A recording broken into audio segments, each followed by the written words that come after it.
สวัสดีค่ะสบายดีสวัสดีครับมื้อนี้มีเมนูตำกล้วยเท่านี้กินเกือบเบิดเนาะเมื่อกี้นี้กินเกือบหมดบ่ได้กดเข้าไปว่า บ่ได้กดอัดคลิปพอมาเบิ่งเอ้าบ่ได้กดนี่หว่า ตายแล้วตายแล้วสมอง นักแล้วบ่นัก ข้าวเหนียวมา กินนะข้าวเหนียวน่ะ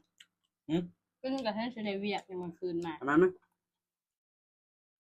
ซื้อให้กินทั้งไข่ทั้งข้าวเหนียวบ่ได้เอาเห็นสิได้เวียกข้างหลังบ่ได้ ข้าวเหนียวก็พอ คนกินบ่ได้เวียกเนาะพี่น้อง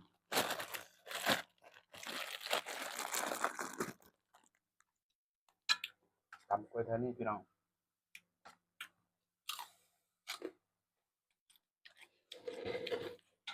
ต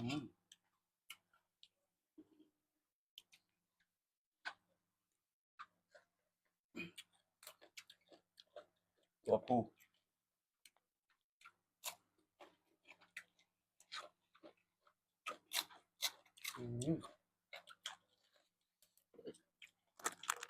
วันนี้สิสดน้ำสมผักมาสดได้มั้ยน้ำ บ่แซ่บเด้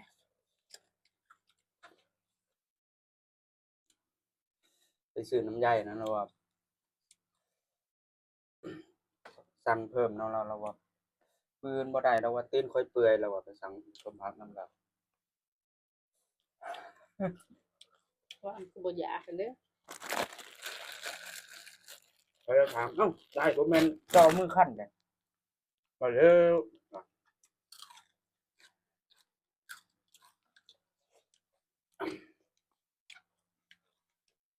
แต่ว่าก็บ่เป็นหยังได้ยายแซ่บๆต้มผักเก่า บาดนี้อันเขาสั่งเขาซื้อเองเขาทำเขาคัดเอง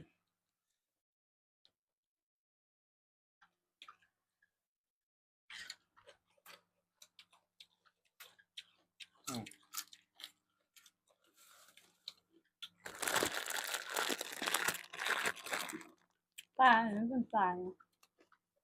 เนาะ ก็พอ ประมาณกระหอนมันบดสีขาวนั่นนี่